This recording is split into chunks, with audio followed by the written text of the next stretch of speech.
Hello everybody, I'm Jacob from Team 1, and this is our game Anima Rift.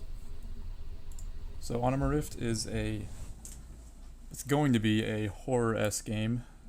Basically you're playing as somebody who is maybe a little mentally deranged, possibly schizophrenic. I'm just going to let this cutscene play through for you guys.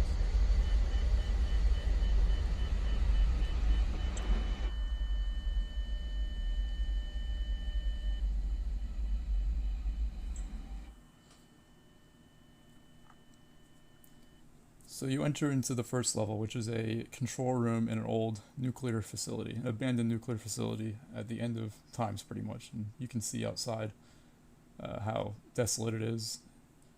Basically you pick up your task list and you just start going through it like you're working at the facility. It's pretty self-explanatory for the player. We have a lot of nice player feedback, and we have this diagram here to show the player where everything is in the room.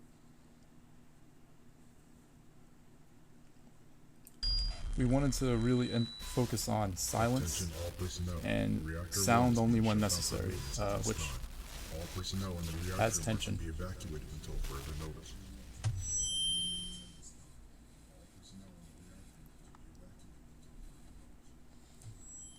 So yeah, you're just going through here, doing the tasks as if you're working at this facility, setting security cameras, making PA calls, all this stuff. This is the third level, which is just a block out right now, but this is going to be the reactor room.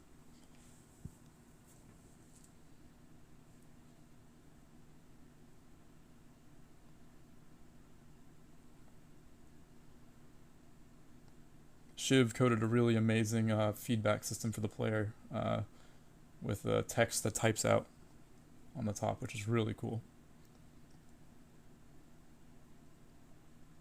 And this is where we get introduced to your main threat, which is a shadow monster, who is the player's darker half, essentially, as they have a mental condition. So you panicked, you shut down everything in the facility, and you lock yourself in the locker room of the facility. Now you have to find a way out.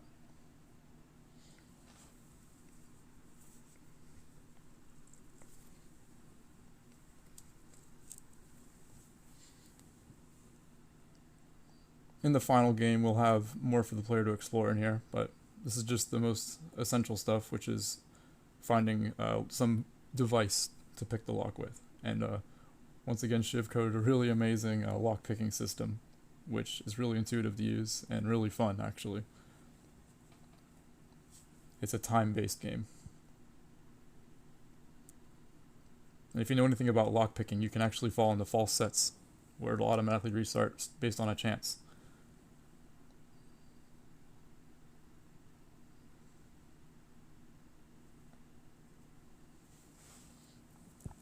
Takes a little while to get used to, but not an unreasonable amount of time.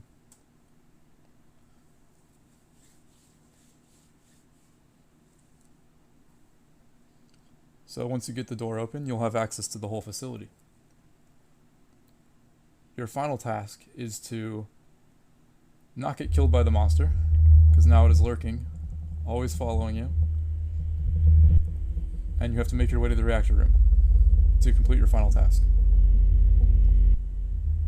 Sanaya made a really cool player follow script for the monster, and I worked on the lighting effects to make it project to the walls in the way it does. Still a work in progress, obviously, but it's going to be really cool when we're done.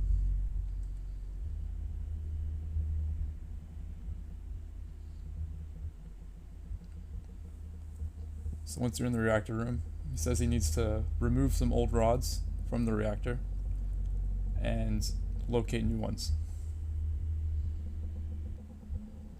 Once again, this is all just a block out, but all the mechanics themselves work. You're just pulling rods and then getting new rods into where the old ones were.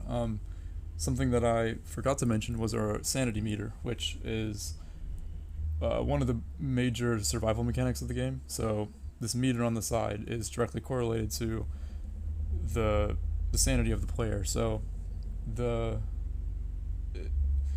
depending on whether the proximity of the monster to you, uh, basically if your light is on, the monster is allowed to come near you. And the closer the monster gets to you, the more your sanity meter fills, which can kill you if it maxes out. If you turn your light off, the monster can go away. But it also has the same effect, where if it's off for too long, your sanity will increase. So we're still working that out, but I think it'll be a really cool system for tension. And once we make the hallway system bigger, add more objects in the hallway, it'll be a whole lot more interesting of a mechanic for the game. Also, as you pick up new rods, you are slowed down because the rods are obviously heavy. So